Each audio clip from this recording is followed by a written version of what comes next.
नमस्कार दोस्तों, आप सभी का स्वागत है आपके अपने YouTube चैनल ब्रह्माक्षर पर और मैं आपका साथी मोतीलाल। आज हम डिस्कस करेंगे टॉप 30 जीके का पार्ट नंबर 12। अगर इससे पहले कि आपने 11 पार्ट नहीं देखे तो इन्हें जाके ज़रूर देखें। ये जो क्वेश्चन है ये आपके पेपर किसी भी पेपर के लिहाज से बहुत ही महत्वपूर्ण रहने वाले हैं और ये मैक्सिमम किसी न किसी हर तीसरे पेपर में ये पूछे जाते हैं, चाहे वो आपका पुलिस का पेपर हो, पटवारी का पेपर हो, जेईई का पेपर हो, अग्निवीर का पेपर हो, एसएससी का पेपर हो। इन सभी पेपर्स में जो है ये क्वेश्चन पूछे जाते हैं। तो आइए आज के इन वीडियोस को शुरू करते हैं। लेकिन वीडियो को शुरू करने से पहले मैं आपको बता दूं कि हमने जो है आपके लिए मैथ्स का भी बैच लॉन्च किया है यहाँ पे, शून्य से शुरुआत करके, तो उसे भी आप ज़रूर देखें। मैथ्स के वीडियोस के लिंक आपको यहाँ पे मिल जाएंगे, वहाँ से आप उन्हें देख पाएंगे। बाकी इंग्लिश, हिंदी, दूसरे जो सब्जेक्ट हैं, साइकोलॉजी, वो भी आपको जल्द वीडियोस यहाँ पे देखने को मिल जाएंगे। तो इसलिए आप चैनल पर अगर नए हैं तो चैनल को ज़रूर सब्सक्राइब कर लें ताकि आने वाली वीडियोस की नोटिफिकेशन आपको मिलते रहे और आप इस साल अपने लक्ष्य को प्राप्त कर पाएँ। तो आइए आज के इस वीडियो को शुरू करते हैं। इसमें हमारे पास पहला प्रश्न है, वर्तमान समय में भारत के मुख्य आयुक्त कौन है, मुख्य चुनाव आयुक्त कौन है। तो यदि हम बात करेंगे मुख्य चुनाव आयुक्त की तो कौन है जी, इन प्रेजेंट टाइम बात करेंगे तो वो है आपका सही आंसर रहने वाला है ऑप्शन नंबर कौन सा सही रहेगा। साथ में आप भी अपना आंसर जोड़ते जाइएगा, देखते हैं लास्ट में आपके 30 में से कितने क्वेश्चन सही हो पा रहे हैं। तो यदि हम बात करें इस क्वेश्चन की तो इसका सही आंसर रहने वाला है वो क्या रहेगा, option number C, Rajiv Kumar इसका सही आंसर रहने वाला है। 25वें ये आपके जो है मुख्य चुनाव आयुक्त हैं। ठीक है, तो ये चीज़ आपने ध्यान में रखनी है। और पहले चुनाव आयुक्त की बात करेंगे तो वो थे आपके सुकुमार सेन। एंड दूसरा क्वेश्चन है हमारे पास, when was the election commission is established, चुनाव आयोग की स्थापना कब हुई थी। तो इसका जो सही आंसर रहने वाला है हमारे पास वो क्या रहेगा, देखिए 25 जन 1950 में, 15 मार्च 1950 में, या 25 जून 1950 में, 24 जन 1950 में। तो इसका जो सही आंसर रहने वाला ऑप्शन नंबर ए इसका सही आंसर रहने वाला है। 25 जनवरी 1950 को जो है आपका क्या हुआ था, इलेक्शन कमीशन की स्थापना हुई थी। इसीलिए हम 25 जनवरी को क्या मनाते हैं, राष्ट्रीय वोटर डे मनाते हैं, राष्ट्रीय मतदाता दिवस मनाते हैं 25 जनवरी को। ये चीज़ ध्यान रखनी है। एंड नेशनल पर्यटन डे भी होता है 25 जनवरी को। एंड अगर हम बात करेंगे हिमाचल के परिप्रेक्ष्य में तो हिमाचल में जो है ये 25 जनवरी को मनाते हैं हम हिमाचल रजत दिवस। ठीक है, स्टेट फूड डे मनाते हैं। नेक्स्ट है हमारे पास, who is the author of the book Shishupal Vadh. तो यदि हम बात करेंगे कि शिशुपाल वध नामक ग्रंथ के रचनाकार कौन है तो इसका जो सही आंसर रहने वाला है वो क्या रहेगा, कौन सा ऑप्शन सही रहने वाला, ऑप्शन नंबर ए जो है यहाँ पे सही रहने वाला है, माघ। बहुत महत्वपूर्ण प्रश्न है ये। इसके अलावा नेक्स्ट क्वेश्चन है हमारे पास, विच सिख गुरु एस्टैब्लिश्ड द अकाल तख्त। बहुत इंपॉर्टेंट क्वेश्चन है और ये जो सिख गुरु हैं इनके बारे में आप जानकारी प्राप्त कर लीजिएगा। ये जो 10 सिख गुरु थे, तो इसमें अगर हम बात करेंगे कि अकाल तख्त नामक जो ये हमारा वो था, इसकी स्थापना किसने करी है, तो इसका जो सही आंसर रहने वाला है वो क्या रहेगा, ऑप्शन नंबर कौन सा सही रहने वाला, ऑप्शन नंबर सी, गुरु हरगोविंद ने जो है अकाल तख्त की स्थापना करी हुई है। नेक्स्ट क्वेश्चन है हमारे पास, द ग्रेट रेबेलियन नामक पुस्तक के लेखक कौन हैं। तो यदि हम बात करेंगे द ग्रेट रेबेलियन, ठीक है, तो इसकी अगर हम बात करेंगे तो इसका जो सही आंसर रहने वाला है क्वेश्चन नंबर 5 का जो क्वेश्चन सही आंसर रहेगा वो क्या रहेगा, इसका सही आंसर रहने वाला ऑप्शन नंबर ए, अशोक मेहता जो है इसका सही आंसर रहने वाला है। ये जो है पुस्तक आपकी 1857 की जो क्रांति हुई थी उसके परिप्रेक्ष्य में लिखी गई कहानी है। तो ये चीज़ आपने ध्यान में रखनी है, the great rebellion. Next question है हमारे पास, पृथ्वी के किस भाग में निकेल और लोहे की प्रधानता है। तो यदि देखिए पृथ्वी के भाग की हम बात करेंगे कौन से भाग में, तो देखिए सीमा में, निफे में, सियाल में, या इनमें से कोई नहीं। तो इसका जो सही आंसर रहने वाला है वो ऑप्शन नंबर बी जो है यहाँ पे सही आंसर रहने वाला है, निफे। नेक्स्ट क्वेश्चन है हमारे पास क्वेश्चन नंबर 7। क्वेश्चन नंबर 7 की बात करेंगे तो राष्ट्रीय स्वयंसेवक संघ का मुख्यालय कहाँ पे है। तो यदि हम बात कर रहे हैं आपकी आरएसएस की, ठीक है, आरएसएस का मुख्यालय कहाँ पे है, तो इसका जो सही आंसर रहने वाला है वो क्या रहेगा, ऑप्शन नंबर कौन सा सही रहने वाला, ऑप्शन नंबर ए, नागपुर। आप मुझे कमेंट में बताइएगा कि आरएसएस की स्थापना कब हुई थी, ठीक है, और इसके जो पहले अध्यक्ष थे वो कौन थे। नेक्स्ट क्वेश्चन है हमारे पास, मेरे पास खून, पसीना और आंसू के अतिरिक्त देने के लिए कुछ भी नहीं है, यह किसने कहा था? तो इसका जो सही आंसर रहेगा वो क्या रहेगा? इसका सही आंसर रहने वाला है ऑप्शन नंबर कौन सा? Option number C, Churchill, Winston Churchill. ये इंग्लैंड के प्राइम मिनिस्टर रहे हैं विंस्टन चर्चिल। इन्होंने कहा था कि मेरे पास जो है आपको देने के लिए क्या नहीं है, मेरे पास आपको देने के लिए खून है, पसीना है, आंसू हैं, इसके अतिरिक्त कुछ नहीं मिलेगा। नेक्स्ट क्वेश्चन है हमारे पास क्वेश्चन नंबर 9।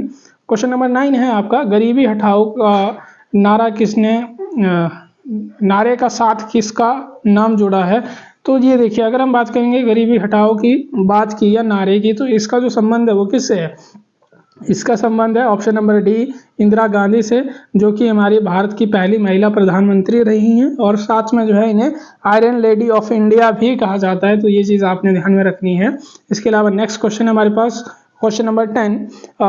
1191 ईस्वी में तराइन के प्रथम युद्ध में पृथ्वीराज चौहान ने किसे हराया था? तो देखिए, यदि हम बात करेंगे तराइन के प्रथम युद्ध की, जिसे हराया था वो कब हराया था? 1191 में। और किसको हराया था? Option number A, Mohammad Ghori को जो है इसमें हराया गया था। एंड अगर हम बात करेंगे दूसरे युद्ध की, तो दूसरे युद्ध में जो है 1192 में जो आपका तराइन का सेकंड बैटल होती है, उसमें पृथ्वीराज चौहान जी हार जाते हैं, और ये जो मोहम्मद गौरी है इनको अफगानिस्तान ले जाता है। नेक्स्ट क्वेश्चन हमारे पास, हाइटिस पीसेस की लड़ाई किस वर्ष लड़ी गई थी? तो ये देखिए, अगर हम बात करेंगे हाइटिस पीसेस की लड़ाई की, तो ये लड़ी गई है आपकी कब? 326 बीसी में। ठीक है, किसके बीच में लड़ी गई थी? सिकंदर और पोरस के बीच में लड़ी गई थी। कहा यह जाता है कि पोरस जो है हार गया था, लेकिन पोरस जो है हारा नहीं था, वो जीत चुके थे। लेकिन ये कहानियों की बात है कि कहानी में आपको बताया गया है कि जो पोरस हैं वो हार गए थे। तो ये चीज़ आपने ध्यान रखनी है। लेकिन आपको ध्यान रखना है कि जो 326 बीसी में आपका बैटल होता है हाइटिस पीसेस का, वो किसके बीच में होता है? सिकंदर और पोरस के बीच में होता है। ठीक है, ये चीज़ ध्यान रखनी है। नेक्स्ट क्वेश्चन हमारे पास क्वेश्चन नंबर 12। क्वेश्चन नंबर 12 की बात करेंगे, शेरशाह सूरी ने किस युद्ध में हुमायूं को हराया था? तो शेरशाह सूरी की बात करेंगे तो जो आपका सूरी वंश है उसके संस्थापक रहे हैं शेरशाह सूरी। ठीक है, अगर हम बात करेंगे बैटल की जिसमें हुमायूं को हराया गया, तो ये था आपका बैटल ऑफ चौसा, जो कि 1539 में होता है। तो ये आपका जो है सही आंसर रहने वाला है। बैटल ऑफ चौसा किसके बीच में होता है? शेरशाह सूरी और हुमायूं के बीच में होता है। एंड 1540 में इनके बीच एक और लड़ाई लड़ी जाती है जिसे बोलते हैं बैटल ऑफ कन्नौज या बैटल ऑफ बेलग्राम कहा जाता है। तो ये चीज़ भी आपने ध्यान में रखनी है, जिसमें हुमायूं फिर से हार जाता है और ये इंडिया छोड़ के आगे भाग जाता है बाहर अफगानिस्तान की तरफ। ठीक है, अगर हम यहाँ बात करेंगे किस चीज़ की, सेकंड बैटल ऑफ तराइन की, तो ये आपको मैं पहले ही बता चुका हूँ। सेकंड बैटल ऑफ तराइन आपकी जो है कब होती है? ये हुई थी मोहम्मद गौरी एंड पृथ्वीराज चौहान के बीच में, जिसमें पृथ्वीराज चौहान जी हार जाते हैं। नेक्स्ट पॉइंट है हमारे पास बैटल ऑफ खानवा। ठीक है, 1527 में जो बैटल ऑफ खानवा होती है वो किसके बीच में होती है? तो देखिए, ये होती है राणा सांगा और बाबर के मध्य, जिसमें राणा सांगा हार जाते हैं। तो ये चीज़ भी आपने ध्यान रखनी है। नेक्स्ट क्वेश्चन है हमारे पास बैटल ऑफ करनाल। ठीक है, ये मुझे आप कमेंट में बताइएगा कि बैटल ऑफ करनाल जो है किसके बीच में लड़ी गई थी। ठीक है, नेक्स्ट क्वेश्चन है हमारे पास क्वेश्चन नंबर 13। क्वेश्चन नंबर 13 आपका बोल रहा है, निम्नलिखित में से किस वेद का संकलन सबसे पहले किया गया था? तो यदि हम बात करेंगे तो ये देखिए, 4 ऑप्शन है आपके पास। सबसे पहला जो संकलन किया हुआ वेद है वो कौन सा है आपके पास? तो यहाँ पे जो 4 ऑप्शन है ये चारों के चारों वेद है हमारे, और सबसे पहला जो संकलन किया गया वेद है वो कौन सा है? ऋग्वेद है। ये चीज़ आपने ध्यान में रखनी है। ठीक है, नेक्स्ट आपके पास सामवेद है, भारतीय संगीत का जनक। ये जो वेद आपका यज्ञों वगैरह से रिलेटेड है। और अथर्ववेद आपका किससे रिलेटेड है? जादू टोने से रिलेटेड है। ठीक, बंगाली बाबा जो आप सुनते हैं। नेक्स्ट क्वेश्चन है हमारे पास, भारतीय संविधान ने प्रस्तावना के विचार उधार लिए हैं। देखिए, यदि हम बात करेंगे भारतीय संविधान की प्रस्तावना की, प्रेम्बल की, इंडियन कॉन्स्टिट्यूशन की जो प्रेम्बल है, पहला पेज, ठीक है, उसकी अवधारणा हमने कौन से देश से ली है? बहुत इंपॉर्टेंट क्वेश्चन है। और यदि इसकी बात करेंगे तो ये हमने कहाँ से ली है? तो ये हमने ली है कॉन्स्टिट्यूशन ऑफ अमेरिका से। अमेरिका से जो है ये प्रस्तावना हमने ये प्रस्ताव हमने चुराया है अमेरिका के कॉन्स्टिट्यूशन से। नेक्स्ट क्वेश्चन है हमारे पास क्वेश्चन नंबर 15। क्वेश्चन नंबर 15 आपका कह रहा है कि भारत के सर्वोच्च न्यायालय के न्यायाधीश किस आयु में जो है सेवानिवृत्त होते हैं? तो यदि हम बात करेंगे कि जो सरकारी कर्मचारी होते हैं आपके, उनकी यदि हम बात करेंगे तो सरकारी कर्मचारी जो हैं आपके वो रिटायर हो जाते हैं आपकी 58 वर्ष की एज में, कुछ 60 वर्ष की एज में, और जो हाई कोर्ट के जज होते हैं उनकी रिटायरमेंट एज होती है आपकी 62 साल। ठीक है, और जो आपके 65 साल है वो किसकी रिटायरमेंट एज है? एससी के न्यायाधीशों की, सुप्रीम कोर्ट के न्यायाधीशों की जो है रिटायरमेंट एज है। नेक्स्ट क्वेश्चन हमारे पास, अस्पृश्यता की समाप्त कर दिया गया है और इसका अभ्यास दंडनीय है। ठीक है, ये दंडनीय है, ये हमारा मौलिक अधिकार है। अस्पृश्यता की समाप्ति, अनटचेबिलिटी कौन से आर्टिकल में है? तो देखिए, यदि हम बात करेंगे आर्टिकल 18 की, तो इसमें टाइटल जो लगाते थे लोग वो हटाए गए हैं। सिर्फ आर्मी और एजुकेशन के फील्ड को छोड़ करके बाकी कोई भी अपने नाम के आगे कोई टाइटल नहीं लगा सकता है।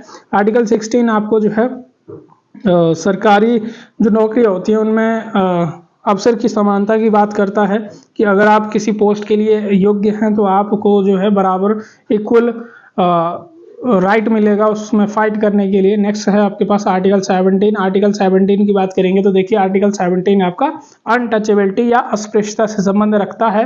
तो यहाँ पे आपका जो सही आंसर रहेगा ऑप्शन नंबर सी सही आंसर रहने वाला है। एंड आर्टिकल 15 की बात करेंगे, किससे रिलेट करता है? तो भेदभाव की मनाही। आप किसी प्रकार से किसी व्यक्ति के साथ भेदभाव नहीं कर सकते हैं, चाहे क्षेत्र के आधार पर हो, चाहे धर्म के आधार पर हो, चाहे रंग के आधार पर हो, चाहे लिंग के आधार पर हो। तो आप किसी प्रकार से किसी व्यक्ति के साथ कोई भेदभाव नहीं कर सकते। नेक्स्ट क्वेश्चन हमारे पास, भारत की संसद में उच्च सदन के रूप में जाना जाता है। तो देखिए, यदि हम बात करेंगे उच्च सदन के रूप में किसे जाना जाता है, तो भारत की जो पार्लियामेंट है उसमें दो हाउस है, upper house and lower house. तो उच्च सदन की अगर हम बात करेंगे तो किसे कहा जाता है? तो ये कहा जाता है आपका राज्यसभा को। एंड लोअर हाउस की बात करेंगे या निम्न सदन की बात करेंगे तो वो है आपकी लोकसभा। इसके अलावा नेक्स्ट क्वेश्चन है हमारे पास, सूर्य की सबसे बाहरी परत कहलाती है। ठीक है, सूर्य की अगर बाहरी परत की बात करेंगे तो उससे क्या कहा जाता है? तो यहाँ पे जो सही आंसर रहने वाला है हमारा वो क्या रहेगा? ऑप्शन नंबर कौन सा सही रहने वाला है? ऑप्शन नंबर बी, कोरोना जो है इसका सही आंसर रहने वाला है। नेक्स्ट क्वेश्चन है क्वेश्चन नंबर 19, निम्नलिखित में से कौन सी नदी विंध्य और सतपुड़ा पर्वतमाला के बीच बहती है? तो यहाँ पे आपके पास चार ऑप्शन है, इसका जो सही आंसर रहने वाला है वो क्या रहेगा? ऑप्शन नंबर ए नर्मदा इसका सही आंसर रहने वाला है।